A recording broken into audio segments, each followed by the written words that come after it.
It's been a while since you put out Banton EP. Yeah. And I want to ask though, what was the feeling like the very first time you dropped that EP? That was like in 2017. That's right, a long yeah. time ago. But it like bettered one of the songs that really shaped my career way up. So it was an amazing step to drop that EP when I dropped it. So, Yeah. yeah. It was And I love the fact that you said that was probably the prelude to greater things for your career. There's been extensive growth of course. in your story, your journey as a musician, though. I particularly love the song you did with Cranium. Yeah. And that one is just so good. Tell me how that came to be. Wine for me with Cranium. Shout out to Cranium. Shout out to Mr. Easy. He actually made that possible via the Empower platform. Because that was when he like launched the Empower platform. I was helping artists you understand, to cut across and all that. So I actually sent a song to Mr. Easy to have a feature, like to feature him on the song. Yeah. And it was like he listened to it and it feels like he's not the right person to be on it. And it feels Cranium is gonna do better on it. So that's how Cranium came on the song. So shout out to Mr. Easy. Shout out to Mr. Easy. And a little birdie whispered to me that there could have been a song with Davido before this tragedy. Is there some truth to that though? Yeah, actually, we made a song that was supposed to drop, but there were some miscommunications. We actually later sorted out. You feel me? But expect some more Wonder Banton and Davido music in the future. All right. Okay. I made magic with Tiwa and Kiss Daniel. How did that particular one come about? Yeah, shout out to Tiwa Savage, shout out to Kiss Daniel, and of course shout out to Obi Franklin. I was at home, I was chilling after the success of No Wahala, the original. Like Obi called me and it was like he was at Kiss Daniel's house. And Kiss Daniel is a really big fan of No Wahala. And he wouldn't mind jumping on it. I was like, cool, I'm a big fan of Kiss Daniel. You feel me? So I was invited to the house. I went over to Kiss Daniel's studio. We were vibing.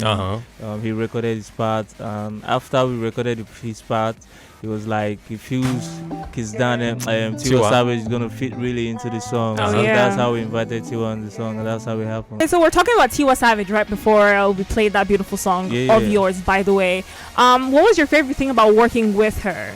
To create that song.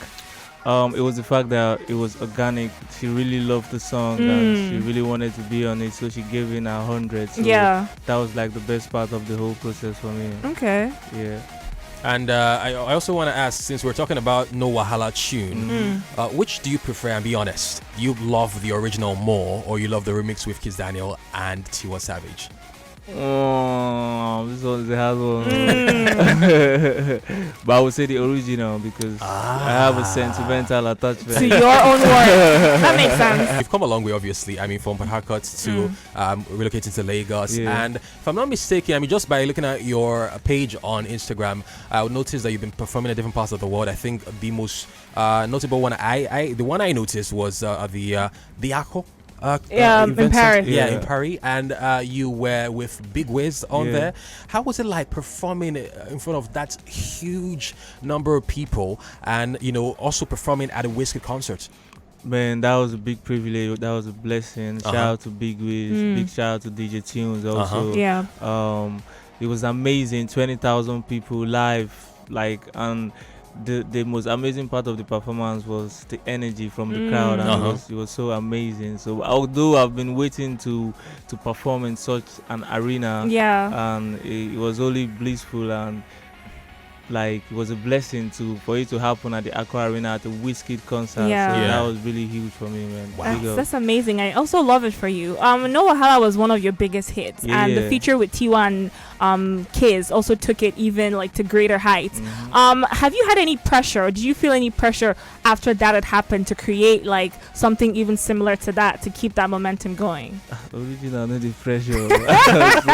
Okay. See, I've been making music for a while. I didn't just start making music like 2 years or 3 years ago. I've been doing my thing. So my modus operandi is just going with the flow as easy as possible. I like when things go naturally and organic. Put in the amount of work that I can do. I cannot do past work. I cannot do what I can do. You feel me? So I just do my best and I leave the rest. Okay. And seeing as, like you've said, you've come a long way. Regardless though, do you feel special when you see people vibe and listen to your music, like you just go into the corner of your room and say, boy, I did this. Do you how special do you feel when people listen to your songs and can sing the song verbatim, word for word? That's a special feeling, I must say, because every creative is a dream for every creative to see their work being celebrated all over the world. Now it's not even happening just in Nigeria or just in Africa, it's happening all over the world. Like I saw a video that someone reposted.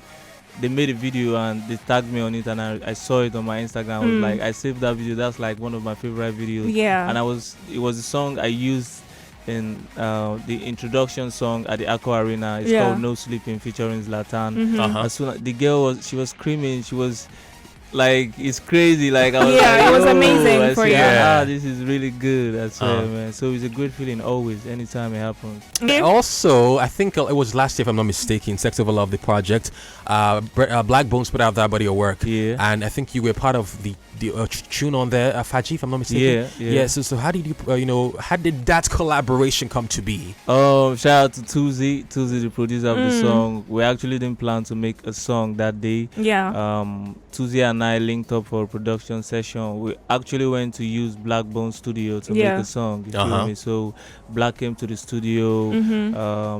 He's been a fan of me, and likewise. I'm a fan of him also. You feel me? So we just started vibing, and Tuzi made a beat and we recorded. That's how Faji came. Crazy. Fantastic. Crazy. And I love the fact that there's different stories to how you collaborating, working with different people. The stories are always important to me. Okay, so on your debut album, which was a original Vibe Machine, something like that, you did a couple of songs with different people, Duncan Mighty, Shei Zlatan.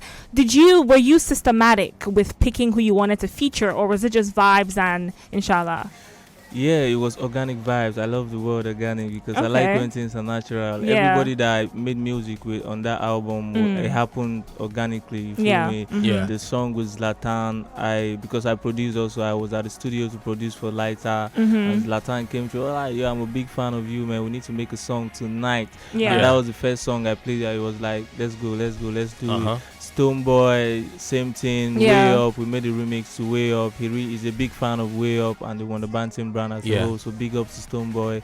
We made an amazing song. Duncan Mighty, that's my brother. That's my brother. You feel me? We're mighty. As a true Port Harcourt boy, I gotta ask, how do you calm the cravings with regards to bole and fish, since you're in Lagos right now? Well, that here, and you know where is more annoying? When I get to, sometimes they give me false hope. I can just see Wahala, just see somebody roasting plantain, roasting yam. I've tried it like plenty, I swear to God, but all of them, sorry to say, they've all disappointed me. You know, the main thing about bole is the sauce. I see. Yes. That's what's missing in Lagos. Anybody can roast plantain, anybody can roast yam. But to get the sauce and the fish, that's what the magic is. You feel me? But I miss it a lot. You feel me? Like I can always go to PH and just, if I get to Port Harcourt, the first place I always go to is where Stadium Road is. I swear to God.